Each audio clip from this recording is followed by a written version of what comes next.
Hello, everyone. Welcome to the Gringo Show's Thanksgiving special live at the Pinche Gringo Warehouse. So glad to be spending this Thanksgiving evening with you. We hope you've eaten a delicious meal today. But what's funny is all year long, everyone is telling me to eat more turkey. It's healthy. Turkey sandwich, turkey and vegetables. But on Thanksgiving, they tell us don't eat too much turkey. I don't get it. Come on. Although there's a tradition in the United States where the president pardons a turkey, meaning it doesn't get cooked and it gets sent back to the farm. And no, he doesn't say perdón to a turkey if you're trying to directly translate. He doesn't apologize to it. That would be un-American to apologize to turkey, right? So I thought we're cooking over 100 full turkeys this year, so we should probably do it too. So I asked the pitmasters if it was possible to pardon a turkey. Take a look. So we've decided that in the tradition of Thanksgiving, where we pardon a turkey, basically set it free and let it go back into the field and not to kill it and cook it. Miguel, I've decided that I would like to pardon a turkey here at Pinche Gringo Barbecue. Can we do that? What? Really? Dan, they're already dead. We don't have any turkeys here. We're not holding anything in the office or in the coop or anything. No, we don't. Well, I guess we're not going to be able to do that this year, maybe next year, but I tried. Well, we have a great show for you tonight. Everything Thanksgiving and a talk with two prominent trade negotiators. Or, just kidding. I'm not going to bore you today in Thanksgiving with that. We're going to have a better debate for why the Steelers and Cowboys have such huge followings here in Mexico and a whole lot more. But first, the news of the week. So let me run down the top news of the week that everybody's talking about so you can take and look smart and well-read in front of your friends. The top story of this week is that the Mexican Senate, for like the 18th time, voted to legalize the sale and possession of cannabis, allowing consumers to possess 28 grams or a little more than 1 ounce and have 6 plants for personal use. Now, it still has to pass the House and signed into law by President Andrés Manuel López Obrador. I'm not going to get excited until I know there's a Tacos al Pastor place where rolled joints are an appetizer. I would like a sativa, please, and sin piña, por favor. Or better yet, Pinche Gringo Cannabis Club. Nothing better to have weed. The same place as a whole lot of juicy meat. Am I right? The U.S. election news, Donald Trump, president for another 55 days. Who's counting? I'm not counting. Are you counting? I'm not counting. Is continuing to cry like players in Mexico's Liga MX, or like a baby who didn't get his toy after seeing it in a Walmart. However, on Monday, Trump finally authorized the U.S. government to start transitioning to the Biden administration after losing more than 38 ridiculous and pointless lawsuits about the election with no evidence to support it. So, Democracy 38, Trump won. He won 1 lawsuit. We have no idea what it is. Probably was stupid. But the only time the score is lopsided like that is when Mexico plays St. Kitts and Nevis, population 52,000, in a World Cup qualifier. The Republican argument, black people are corrupt and can't count. It's really that racist. A huge shout out to the Trump lawyer and star of the new Borat movie, Rudolph Giuliani, after a recent press conference where he reminded us in Mexico about what happens when you eat too much mole. The Great Basilica of Our Lady of Guadalupe, you know, the building when you walk in and you're like, this was built in the 70s. You know, the obsession with orange and brown. What was that about? And you're like, can we have a kick-ass disco party here? Just kidding. Not going to knock the second most holy site in the Catholic Church or say anything bad about the Virgin or our home. It's like saying a mom joke. Your mom is so fat she eats too many tortillas. This doesn't fly in Mexico, nor does saying anything bad about the Virgin. Anyway, the famous religious site that holds the cloak that contains an image of the Virgin Mary announced it will be closing its doors from the 10th to 12th of December, marking the first time since the building was opened in 1974 that it would be closed for her feast day. I'm pretty upset about this. I've been doing tons of crawling exercises at the gym to prepare for the occasion, and now I'm just going to have to wait until next year. But I've got abs of steel, so it's all right. Apparently, a real-life version of Grand Theft Auto took place in Mexico City last weekend as war broke out between buses and tow trucks. A long story short, the municipal police in the suburb of Atizapán de Zaragoza arrested a few tow truck drivers that were part of an illegal scheme to sell gas without permits. To protest their arrest, the tow truck drivers blocked the streets, essentially stopping traffic. But the bus drivers were not too happy, so to get rid of the blockade, they set a few of the trucks on fire, and the tow trucks retaliated with this. But while you watch, please make sure you listen to the commentary or read the subtitles because it is a classic. Se van a llevar la combi, banda. ¿Sí? Oh, la verga, ¿eh?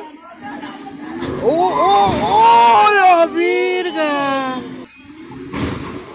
¡Oh, la verga! ¡Qué mejor noche de sábado, banda! Bien, hasta tenemos nuestras papitas aquí para disfrutar. ¿Lo lograrán o no? Hagan sus apuestas. Hagan sus apuestas. ¿O no? ¡Oh! ¡Un tráiler! Ya va a valer verga esto. No mames. Ahí va, ahí va, ahí va, ahí va. ¡Oh! ¡No, la verga! Again, I love you, Mexico. You will not find this in California, only here in Mexico City. It's great. Mexico City head of government Claudia Sheinbaum, not a mayor, not the governor, but the head of government last week threatened to shut down the city unless people got their act together and started respecting the COVID guidelines set forth by her administration. She was like, red, just kidding, orange alert, plus, plus, plus. As the government added restrictions, they were like, all right, no flour tortillas after 10 p.m., something like that. Said a millennial, I'm invincible way. And that's the news we've been following this week, so you don't have to.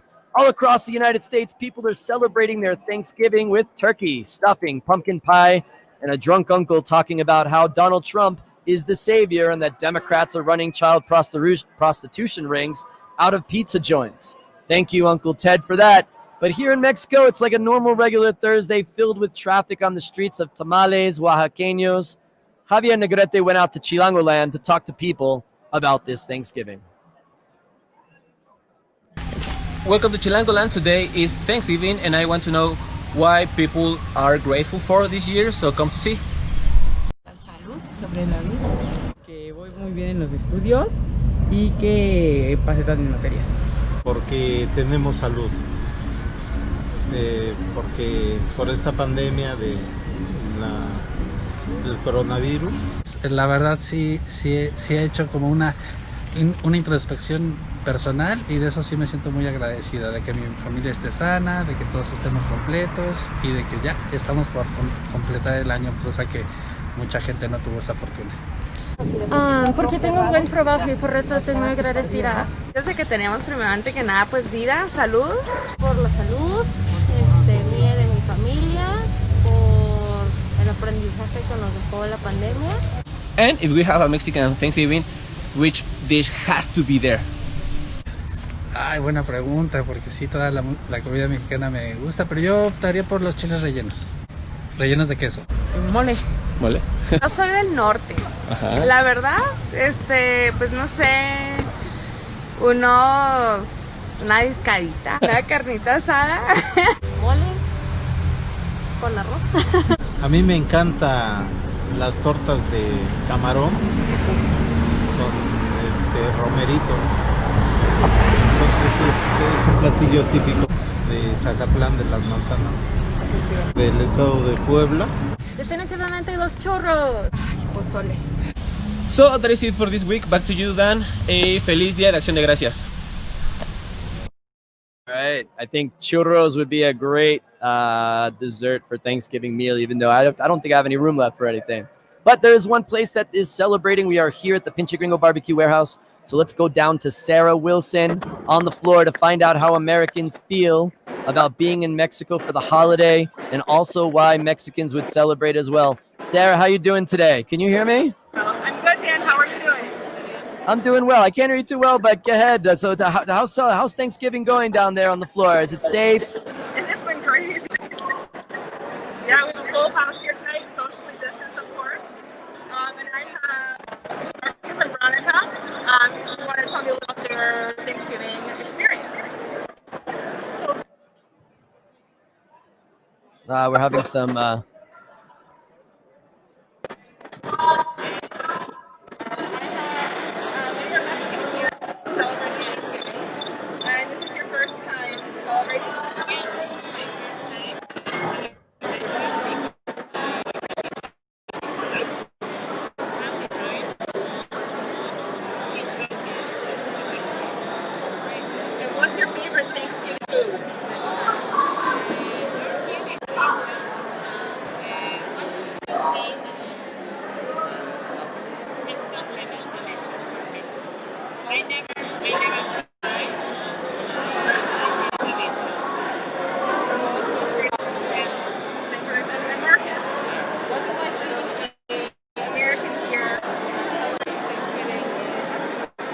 Yeah, it's a little surreal because I haven't really thought much of like Thanksgiving as a holiday, so we always celebrate it. And I've been here for a few months now, and it's been a few months of Mexican sharing everything with me, so it's a really nice opportunity to show somebody like a little bit of like what I'm accustomed to in the United States, and I'm glad everything went well. Great. And then also, what are your favorite Thanksgiving traditions? You know, like when I think of Thanksgiving traditions, I can just think of the food, right?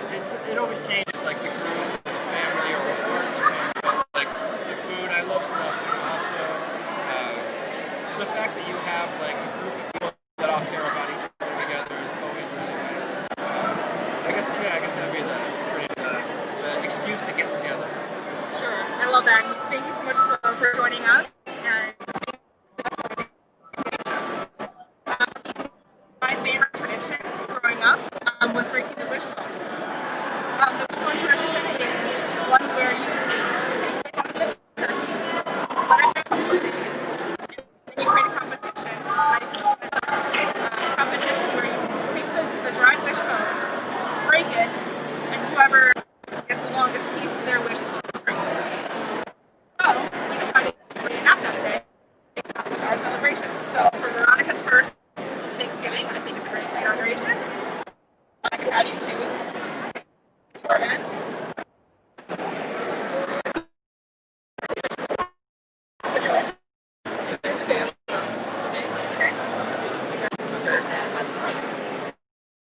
One, two, three. Mark, it looks like you're keeping up with your Thanksgiving tradition. I wish something good for both of us.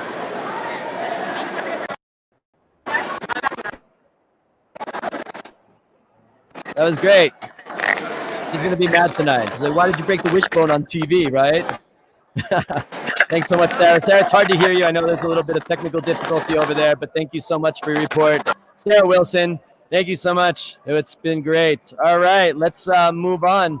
And all right, Thanksgiving's not Thanksgiving without good old American football. Of course, the tradition has been the Cowboys and the Lions always have home games on this holiday dating back to 1934. But the Steelers have appeared on numerous occasions over the past few years after the NFL added an extra game at night starting in 2006. But the big thing here in Mexico is that it doesn't matter who's playing on Thanksgiving as long as it's either the Cowboys or the Steelers. That's right, the two teams that have dominated the hearts and minds of Mexican fans in a country that has the second largest fan base in the world next to the United States. Why do people love these teams so much? We have with us frequent contributor to the Gringo Show and Steelers fan Kenneth Smith is on. Hey, Kenneth, how are you? Very good, Dan. Thank you. Yeah, let's bring on Cowboys fan Juan Carlos Baker. Guys, I want to apologize at first. I know you guys are prominent individuals in like Mexican affairs and foreign policy. I'm sure. Everything worked yesterday on the show, but there's been some kind of chaos today, but that's fine. I want to hear from you guys. I got the big question. Why are 90%, I don't know the data, but it feels like everybody in Mexico is either a Steelers fan or a Cowboys fan, and you have a few front runners that became Patriots fans because they were winning all these years, and now no one's talking about the Patriots. Tell me why that Mexico is so Steelers and Cowboys. Kenneth, why don't you start with Steelers fans? Thanks a lot, Dan. Well, I mean, the NFL got really big in Mexico in the 70s when Televisa started to show the games.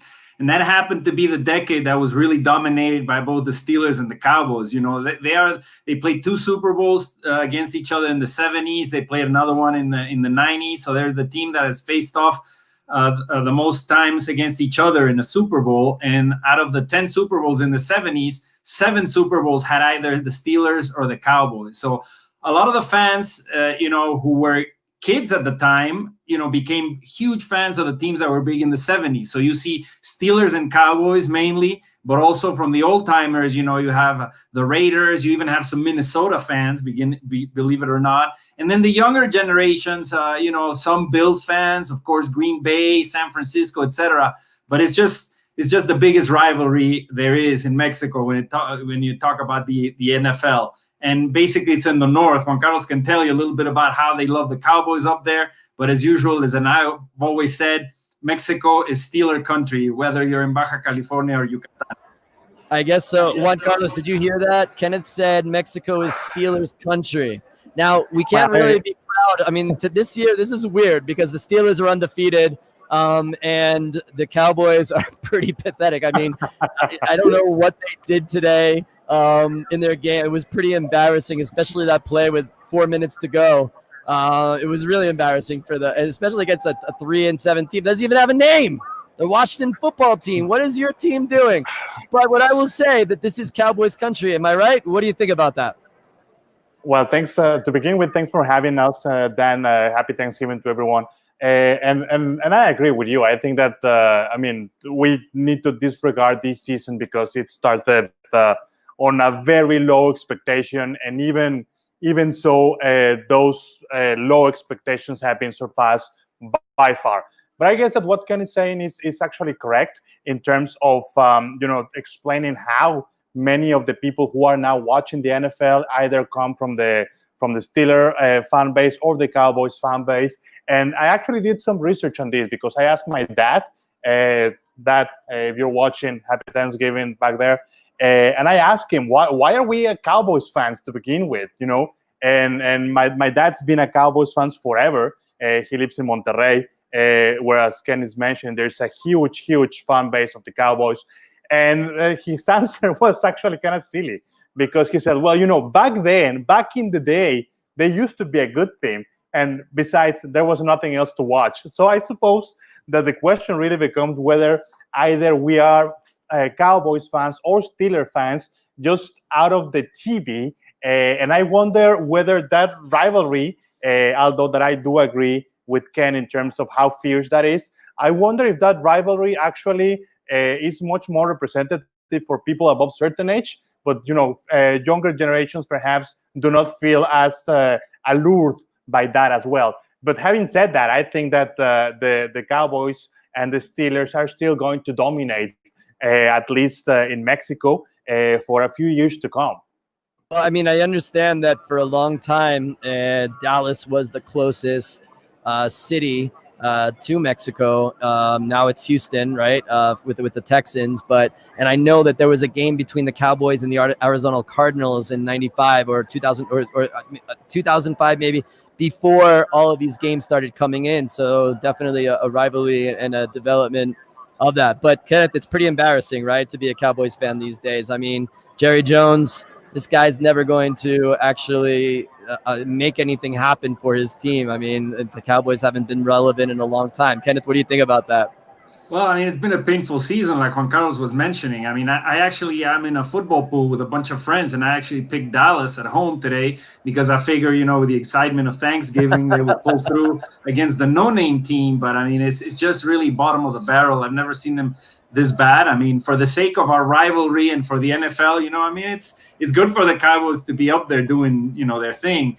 But in fact, the Steelers Cowboys, they played this year and it was a really good game. It was actually very close, which shows you that, even the players, they know what it means for the history of both teams. And the game was actually probably one of the best ones that the Cowboys played. And we're now 11-0, but it seems to me that we're pursued by the COVID bug because the game against the Ravens might get canceled. We already got the game canceled against Tennessee. So this season, unfortunately, is still up in the air. I hope that this doesn't multiply and we don't have to cancel some games going forward, because I think this could be our dream season. We've never been 11-0. We're now 10-0. So hopefully this continues and doesn't get canceled. Absolutely. JC, that Kenneth said before that the younger generations are like, no more Cowboys. They're doing other things. How do you feel about that? Do you feel that the Cowboys fandom in Mexico is shrinking, or do you think it's growing?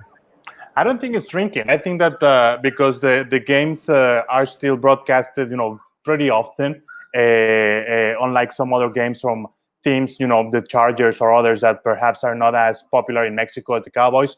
But nonetheless, I do believe that because the Cowboys have not really achieved any prominence in the last Super Bowl that we won, it was almost 25 years ago. So yeah, in terms of reigniting the fan base, I think that it will be important for the Cowboys to achieve some prominence in the next few years. Obviously, this season it's already gone. I think that I think that it's somehow understandable. Plenty of injuries, and the defense is really not performing, and I'm being generous to them. But again, another thing that really characterizes the Cowboys, and I don't really know why, but we always believe that this year is going to be our year, and it only takes one game. For example, in this season, the game that the Cowboys won 41-38 on the very last kick of the game. I mean, it was as if we were just winning the division, So I think that I know. Dak I think Prescott. that yeah. Regardless of that, you need to be. You're sounding like Trump right now, talking about why the election. Please. You're sounding like Trump, but trying to justify why the election was rigged, right? There's completely no argument for the Cowboys this year. But there's nothing to justify, actually, man. I mean, the numbers speak for themselves. I joke with my friends that we are on track to win the first pickup, the first draft pick for next year. Although that the Jets are making that pretty hard for us. But we'll see. I'm a Jets fan, so I have nothing to talk about it. We are playing for Trevor Lawrence, right? We're stinking, bombing for Trevor Lawrence, and 2 years ago we stunk for Sam. So it's a never-ending story. I know our franchises need it, but Kenneth, good luck today. I mean, good luck this season. Hopefully that the Steelers can start playing some more games, because I know COVID has been really serious in the NFL, and of course because there are a lot of large NFL players, this is a lot more serious than some of the the healthier leagues with people that are fit and slim, and we're hoping that everything's going to be okay with the Ravens, and to continue this season and finish it up with the Super Bowl. But Kenneth, 20 seconds, last minute thoughts about why anybody watching today in Mexico should be a Steelers fan. Go ahead.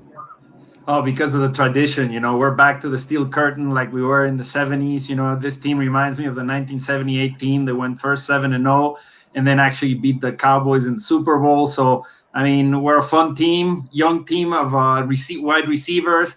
Big Ben is like the bionic man. He'll be playing like that forever. And you've noticed how he lets go of the ball 1 second after snapping the ball so that he doesn't get hit. I think this could be our year, so I'm very excited about them.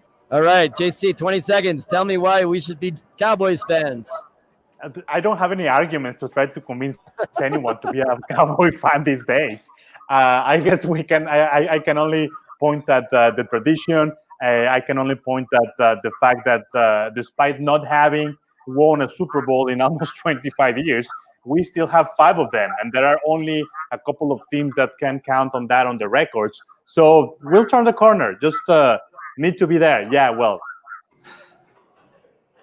Oh my goodness, Kenneth! I guess you keep on winning here, right? You convinced us to root for Cruz Azul, and you got it on the Steelers. We're gonna have a debate, you and I, with the Yankees and the Mets next year. Oh my God! So Carlos a big Yankees fan. There's no debate on that. I mean, we can have that discussion, but there's no debate. The Yankees are the place. Forget about it. We can talk crap about that next time. But Kenneth Smith, JC, thank you guys so much for being on the show and joining us. Happy Thanksgiving to the both of you. Hopefully you had some turkey today as well. Thank you, guys. Happy Thanksgiving. All right. Thanks. Thanksgiving is a tradition in the United States where we get together and give thanks and be grateful for the many things we have in our lives. This tradition was arguably started when the English settlers and indigenous people sat down for a feast to be grateful for the autumn harvest in preparation for a cold and brutal winter. We at The Gringo Show understand that and have created our own list of the things we are thankful for. You ready? Let's do this. Number 1, we are thankful for the return of traffic in Mexico City. Yes, we are fighting for a sense of normalcy, sitting in hours of traffic with the squeegee guys like, no, please. No tengo dinero. And getting to buy everything from fake abs to puppies to phone chargers on the side of the road makes us feel that everything is just back to normal. This Thanksgiving, we're thankful for all former Mexican presidents like Felipe Calderón and Enrique Peña Nieto, because there's nothing more fun than watching them face off against the current president over social media in a real-life telenovela. We're incredibly thankful for trending topics on social media that have distracted us from the world pandemic. Another shout out to those tow trucks that set small buses on fire, the riders of these small buses that beat up robbers. Add on to that our ladies and lords of Mexico like Lady COVID and Lord Fonator, who pushed hard against conforming to COVID guidelines and all those rules. They don't need to respect the policies.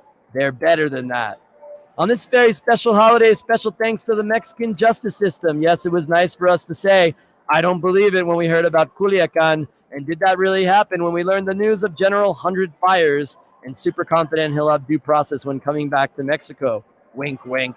And finally, a special thanks to America for finally getting rid of Donald Trump. And we never paid for your fucking wall. I mean, yes, an entire national police force was renamed and deployed on the southern border to keep out migrants in order to maintain the relationship and give Trump a political victory. But we did get a visit to the White House. That does it for this edition of The Gringo Show. A special thanks to all our crew and the hardworking men and women that made today a very special day for all who are looking to celebrate Thanksgiving here in Mexico City. We will return next week at our studio, same time, 9 p.m. And please follow us on Facebook and YouTube. Until then, be safe. It's tough out there, but have a great night. Pinche Gringo, Mexico is laughing thanks to you.